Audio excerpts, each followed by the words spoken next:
Hello, everybody. Hey, it's Ken Faulkner, and starting in with the Faulkner 5 this week.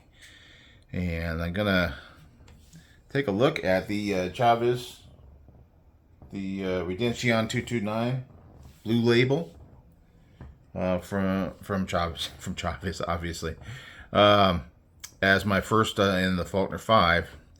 And I was just trying to mix it up from what I've done in the past. Because we're gonna, I'm carrying this one every day, so I'm gonna get to know it really well. But we're also gonna do this in video form, and that will also be another way for me to get a good look at this knife. I don't always like go through all the specs and everything. A lot of the legit YouTube big time guys, especially those that are doing videos showing what's coming next and that kind of thing, the latest and the greatest, and kind of doing a sales pitch, a review, that sort of thing. So I'm going to go through, some of those things. We're going to be looking at the size, thicknesses. We're going to take it apart. This one should be pretty easy. So in preparation of the taking it apart, I went through and made sure all the screws were not like Loctite crazy. So I'm hoping in doing so, I'm not going to make this into a 5-hour wrestling with with the knife. I don't think that's going to happen. Overall length, we got an 8-inch knife. So at this price range of $180, double check that. Yeah, $180. Nice full size knife. I think that we got also a 3 1/4 cutting edge, and about a 3 almost 3 1/2, more like 3 7/16. So dang close to a 3 1/2 inch blade. Nice tall blade, so we'll check that dimension as well.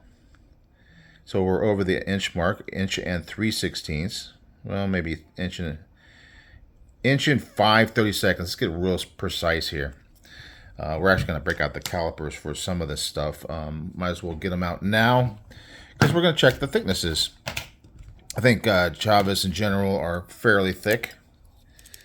So we're going to turn it on. We're going to zero it out, and we're going to check how thick it is in the handle. So 0.516, not overly thick. That's pretty reasonable. At the clip, if you want to look at that, 0.690. And then the blade stock thickness, probably thinner than a lot of the Chavez knives. It's about pretty close to 1/8 of an inch, 0.127. Pretty much there. And I guess at the thumb studs, which is interesting, 5.29. It's a little bit thicker at the thumb studs, and I've actually had this thing do that Emerson wave feature coming out of the pocket because hang on a second, I gotta close the door. Hang on. All right, back at it. So like I said, because the thumb studs stick out a little further than the handle, when the knife's closed in the pocket and you start pulling it out, there's a chance of catching that thumb stud here on the edge of your pocket and actually having that Emerson wave kind of features. Definitely not something that happens all the time, but it can happen. So we are talking about, well, let's get through the measurements. I want to do the behind the edge, even though I'm not the best at this sort of thing. I think I'm trying to make sure I'm right there at the end of with the black blade. It kind of makes it easier. 0.021, because you can see right where the edge. You can go from the that bare metal to the black, and you can tell where the end of the secondary bevel is. This is a Tonto style, so you do have a secondary tip. I guess we can measure the two different edges of it. So we got about 1 5/8 of the somewhat flat. Looks like maybe a little belly there, but not much. And then on the Tonto side, we got 1 3/4. So it's a lot of edge there, a lot of blade length. Anything else? I guess we want to get into the weight. So we need a nice flat surface. I'm going to move this out of the way and bring in the scale. And we'll turn it on. And it is zeroed. And we'll put it on there. It doesn't feel very heavy, but it almost 6 ounces, 5.9 ounces. So it's not exactly light, and it's over the inch per ounce thing, but it's a Chavez knife, so I don't really feel like you're gonna expect that to be the case. It's they're known for their somewhat overbuiltness. I think this one is a little bit less overbuilt than some. Turn that off. Thank you. What else do we got? We'll do some comparisons. How about that? That's some standard knife channel stuff. So we are talking about a liner lock. We're getting about, I don't know, you call it like 50%. The liner's almost completely lined up with the outside edge of the lock face on the knife blade. So you get a good full lockup, but it's not late by any imagination. It's kind of hard to see on a black knife, though. Black bladed knife, that is. I do like the colorway, that micarta, that dark grayish micarta with the black. You get the Chavez symbol there with the skull. You get the option of the clip, so you get both of the options. That's pretty typical. And you get Elmax steel. If I can get it to focus. Focus, focus, focus, focus. Come on, come on. It's not going to focus. It says Elmax steel, which is great. They're really good. It's like, you know, this is a more budget version of Chavez, and yet they're still bringing you a little bit of, I'd say a little bit above average steel, you know. Certainly up there with some of the good ones. I'd say it's above Nitro V, 14C, all that kind of stuff. Just as a level above that for sure. And then maybe not quite S90V. I don't know. I'm not an expert at steels. So the hardware, I went through it to check it. Like I mentioned, all T8s, including on the clip.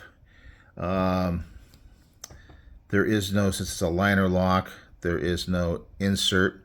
The liners are pretty much for sure going to be steel, but let's check that out. Yep, so steel liners on this one. And they're not inset.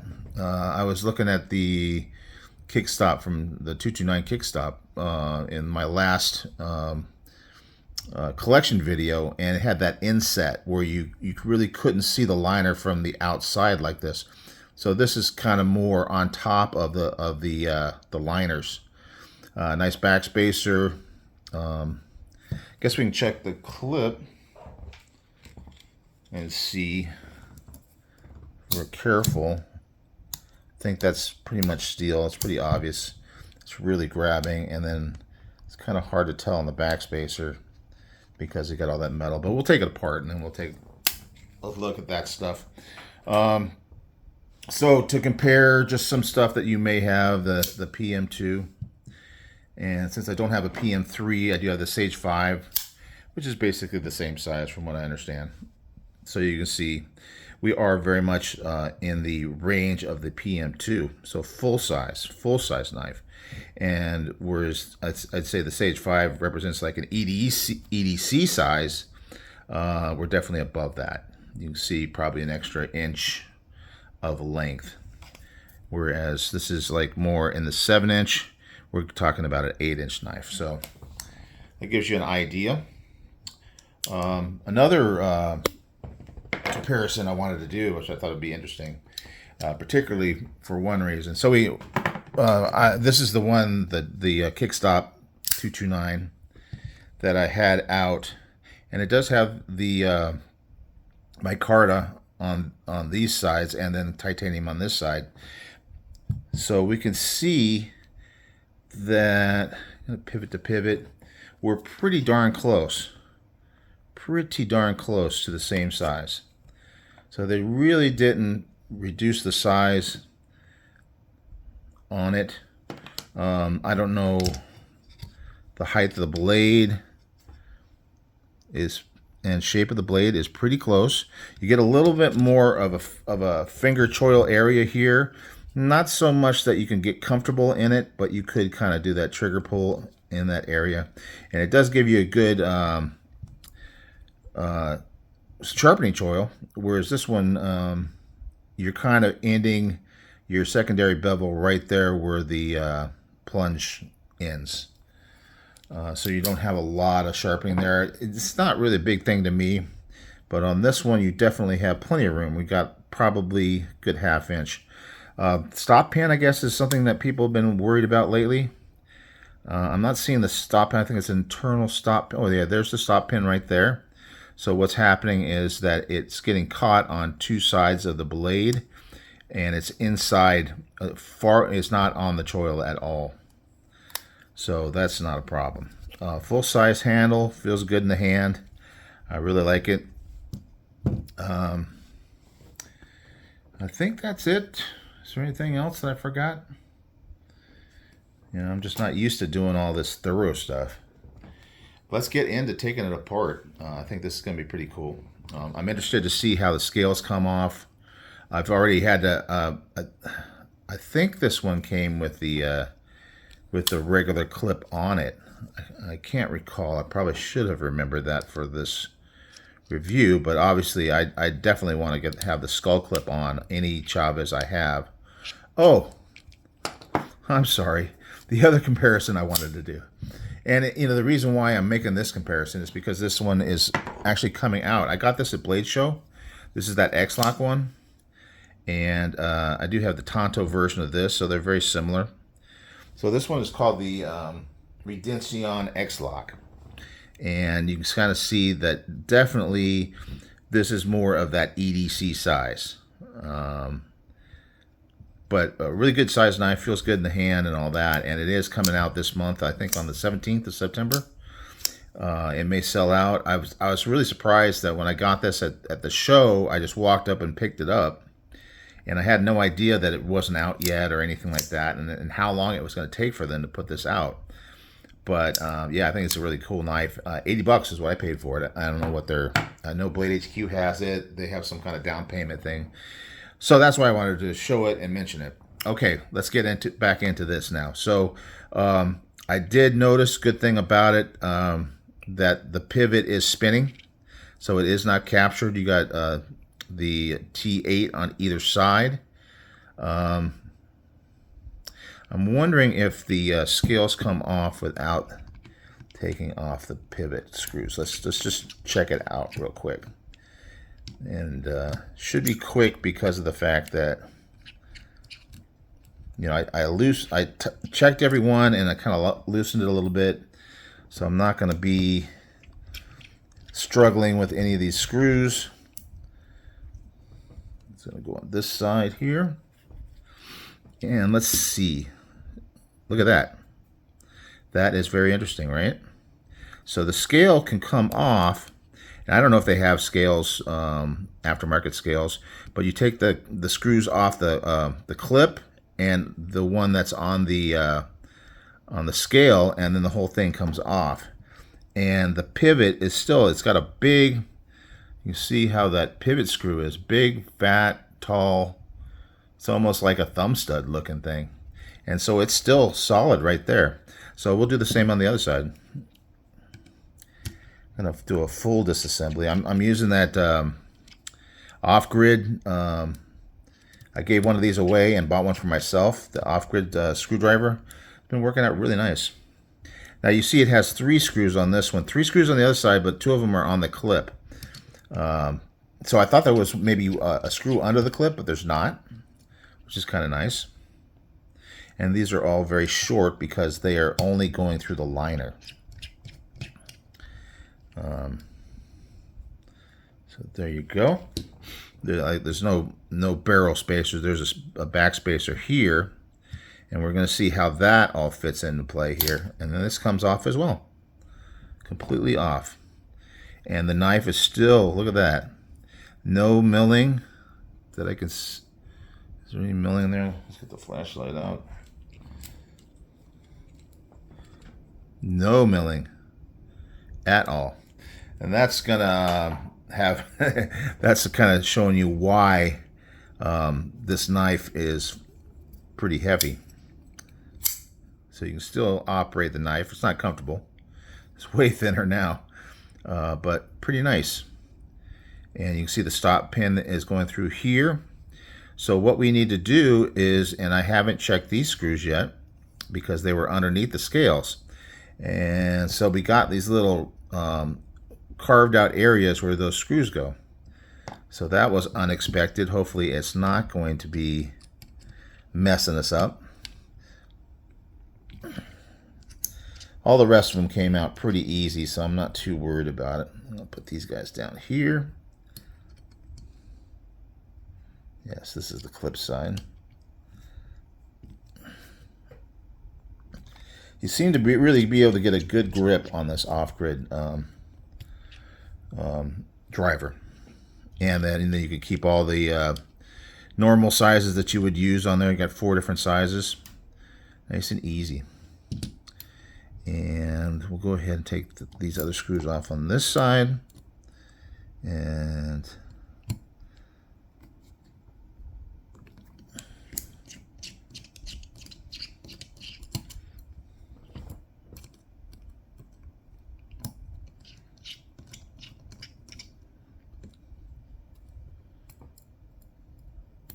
almost off. There we go. Where'd it go?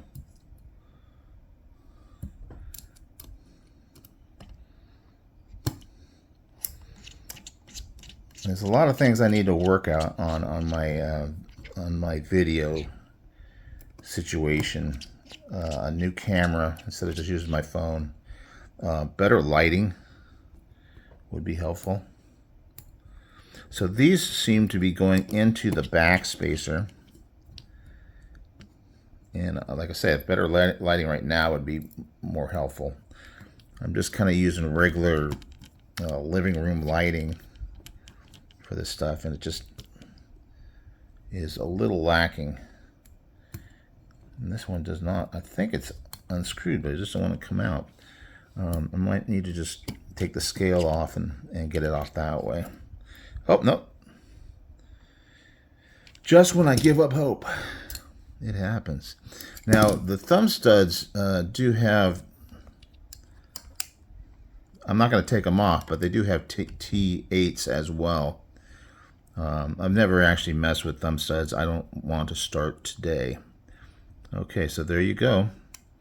There's your liner on this side, your show side. Let's see if I can just put pressure on it. I do have my second screwdriver out in case. Nope. It's good because I'd already kind of loosened it a little bit. So you got a screw on this side. It does have some Loctite on it. You can see that there. And then you have your, I'm guessing it's a pivot on this side. Let's turn it and see what we got going on here.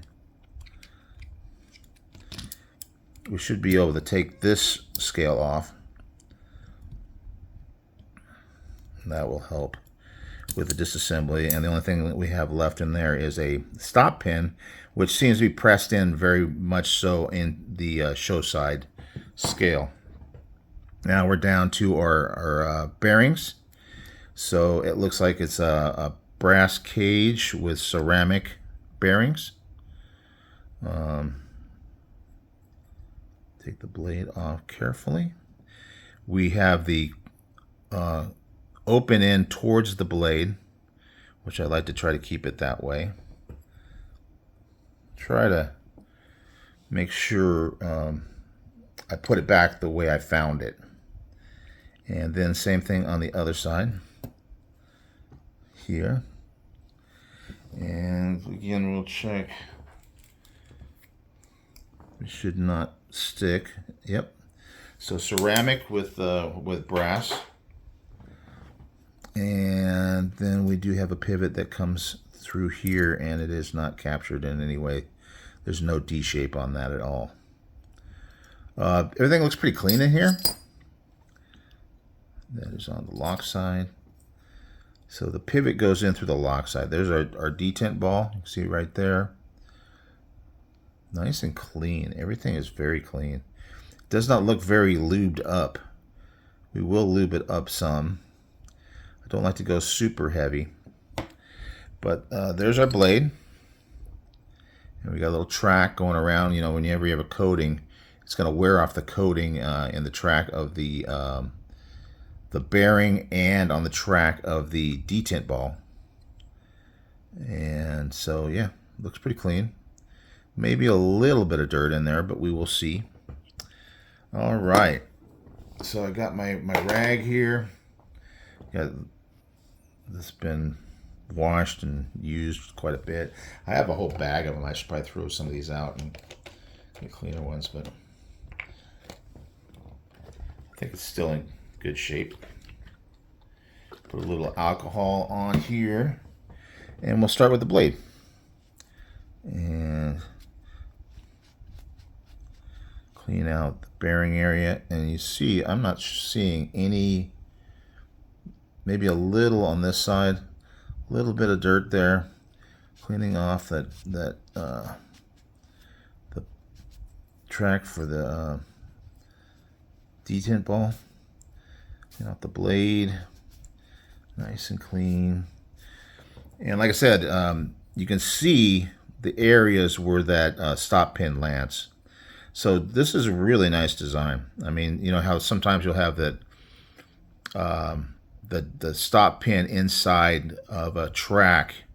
This one's open, but it's still the same kind of effect because you have that round spot on each side for that that stop pin to land in and stop really nicely and solid.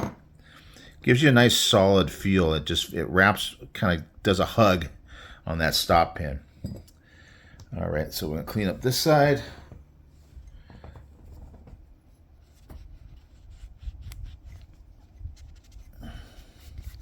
There's definitely some dust in there, but that's just common. You're going to get that. Now, you don't want that to get in your bearings. That would not be good, so that's clean. We'll clean off the inside of the... I don't think we really have to clean off the outside of the scales, but just to make sure we're nice and clean and dust free. Here's our back spacer. It has like little inserts. There's another insert here that's threaded. So I think that might be G10. Let's check it out real quick.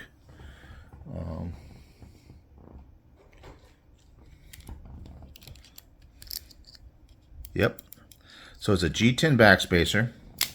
So they have to put the thread. You can't thread G10. I mean, you can. I've actually seen it done, but it's not going to be a real strong thread. So they have the insert in there, and that's probably made of steel, which I can't get to go in there. It's going to have to go in there. I have to make sure I'll get the right hole. There's 2 screws. Let's see how they match up. The 2 screws there are these 2. Okay. So maybe the back one, I don't know what that's for. They don't really have a place for a lanyard or anything like that. But that's probably why it doesn't fit there. So you don't put the threaded insert into the wrong hole and then try to assemble it, because that's not going to work too well. So this is the side with the lock. Get it nice and clean.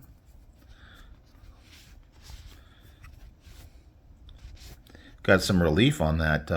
You know, a lot of liners won't show a relief like that, but this is a little heavier liner, So they want to make sure that that's not going to be too stiff there. So that's interesting. All right.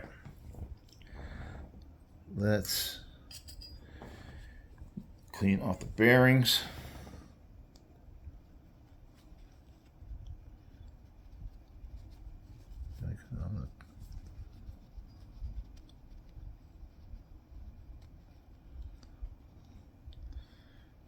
Clean off this bearing.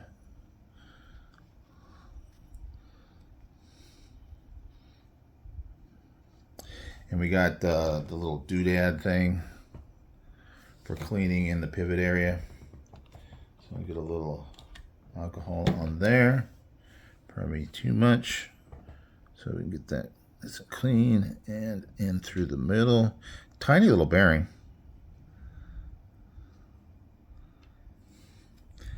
But I've never really noticed it wobbling around or anything like that. And we're gonna inside of here. So you see on that white piece, there's just no dirt or anything. I believe I heard that these are being built at Riot, and so that kind of makes sense. High quality location like that is going to stay nice and clean. Okay, so let's go ahead and put it back together. I'm going to go ahead and do, I'll start with this side here that has the stop pin. That's the side that had the pivot in it, I think. Although I don't know that it would really matter. Let's see now, which side is the clip side? Now, interesting question. Can you reverse the clip if you want to? By reversing, I'm pretty sure you can't.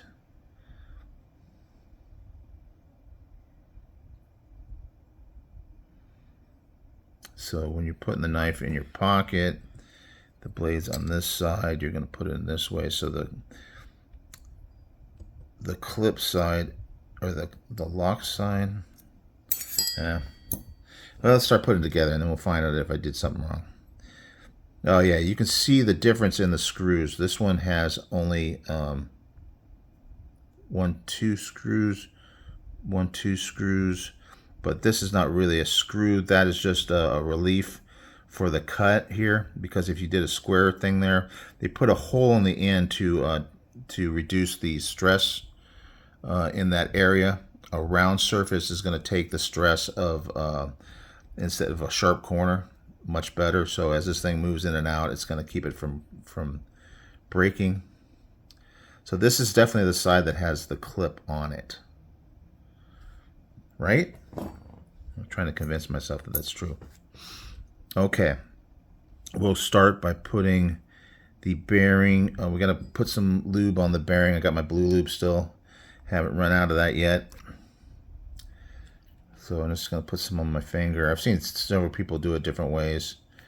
I think Lefty does it this way, and it seems like it makes sense to kind of get a nice even, not too much, not too little on the bearing.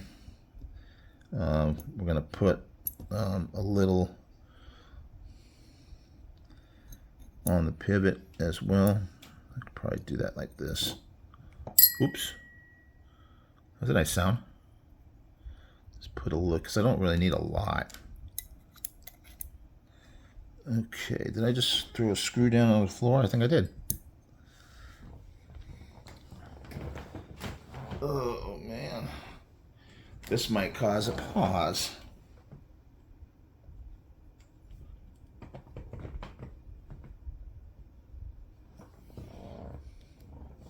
Nope, found it.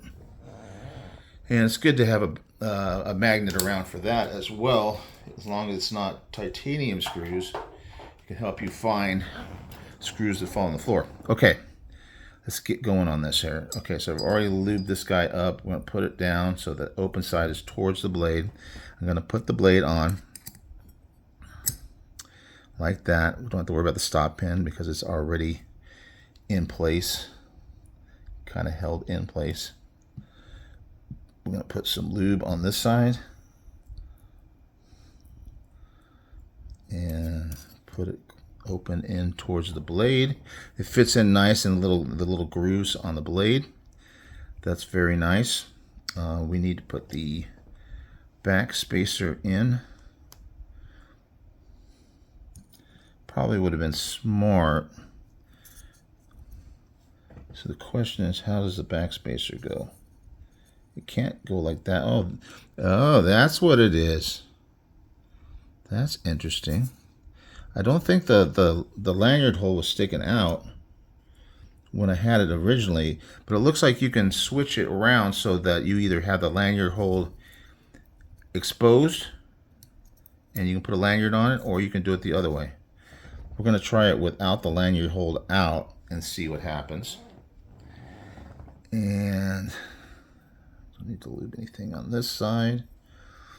We're going to go ahead and put it on here. We want to get the detent track lubed a little bit.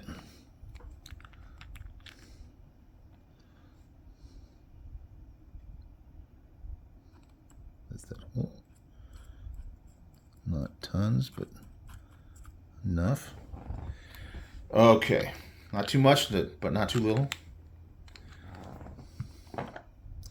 I mean, you could tell if you watch like some of the people that do this stuff, like Lefty definitely does it all the time. Nick Shabazz, that guy's really impressive on how well he can put some of this together. I guess I should clean off, like all the pros do, kind of clean off the Loctite.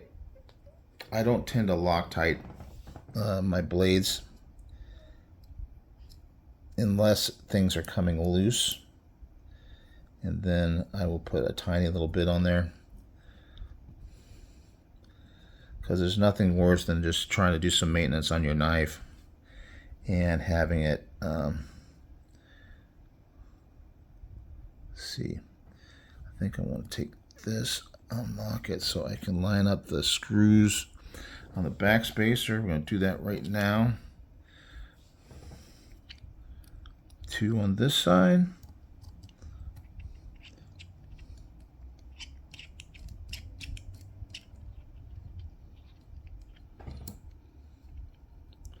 Are we not lined up?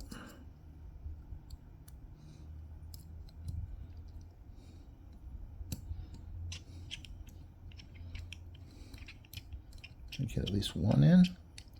There you go. Don't want to do it too tight because I got to line up the other side as well. So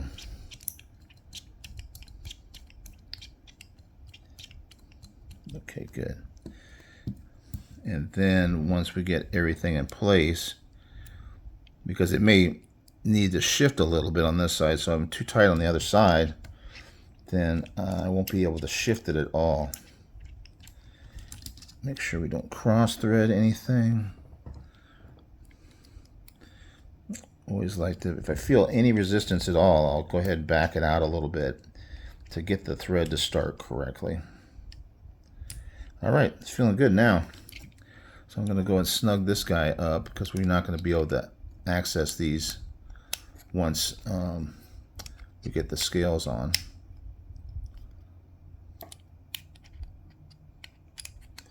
This is going fairly well so far.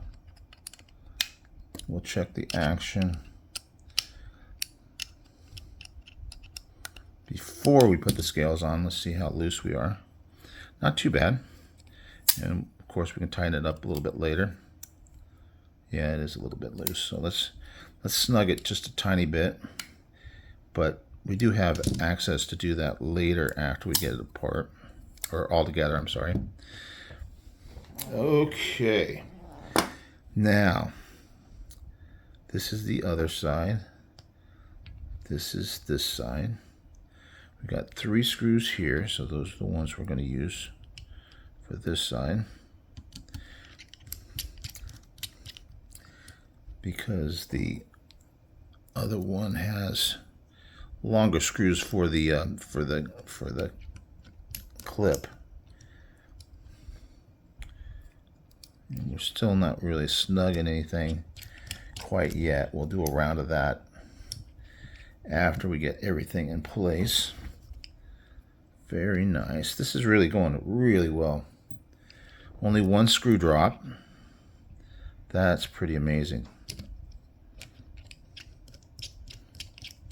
Maybe by the end of this Faulkner 5, some of these are definitely going to be more challenging, and I don't know if I'm going to be able to do a full disassembly, reassembly. Oh gosh, full disassembly, reassembly on those, on some of them, or not, because I am not obviously the master. But who knows? By the time I get to some of those harder ones, I might be just like, man, this is so easy. And then I get cocky, and then that's when stuff hits the fan. All right, so we're going to start snugging. Start snugging. I'm never tightening it too tight, though. Don't want to strip out a screw. I mean, sure, Chavez would probably send you some screws, but how long is it going to take? And I got to carry this the rest of the week for sure. All right, so everything's tight except maybe a little bit more tight on the pivot by putting pressure with my finger. I think I'm gonna, ooh, that's nice. That's probably too tight. Yeah, maybe not. Let's check it out. Wow. Sorry, let's back this out a little bit so I have room to swing. Wow, that's nice. Yeah, I haven't taken this one apart yet, so it really, and clearly they did not put a lot of lube in there. Which, you know, some people would argue that it's not really all that necessary. It's got a nice little, got to get over the detent here. But also lubing that detent, right, what do you call it, path, makes it close even smoother. Man, that's nice. Nice and tight. Let's see if it's centered. Right? Looking centered to me. Pretty darn centered. Yes. Man, that's nice. Okay, guys. So, success. Man, I can breathe now. Well, thanks for going on this little adventure with me. Oh, 37 minutes. Jeez. There you go. That's what happens. So that's the reason, another reason why I probably won't do all of them as full disassemblies, but you can always pass forward or whatever. But we are talking about the Chavez Redencion 229 blue label with the liner lock and LMAX seal, $180 price tag. This is that sweet spot I was telling you about. I really like it. Man, that feels good. There's nothing like a knife just cleanly, you know, just cleaned and lubed. It just feels so good. I haven't really even stropped this one because it's been cutting really well. So, but we will tune up the edge at least a little bit at the end of all this. We are going to do a cut test. That'll probably be in the next video you see with this one. But man, yeah, excited. Very cool. Well, thank you guys. Thanks for joining me on this little adventure. It's really helping me. I got a package today from Amazon, but all it was some sriracha. So, so you end up buying this stuff. Remember back when like COVID was happening, you couldn't find sriracha anywhere. It was horrible. I love that stuff. So I got used to buying it at Amazon. And yeah, so I had to open a package that wasn't a knife today. Oh well. But I gotta take this guy apart, put it back together, look at the guts inside. I think that's really interesting. You can see that backspacer. Ooh, maybe it does. Maybe I do need to flip that over. But I'll do that later. Maybe I need to flip it 180. Okay, but I'm gonna let you guys go. Definitely enough talking. Thanks for watching, and I will see you on the next one.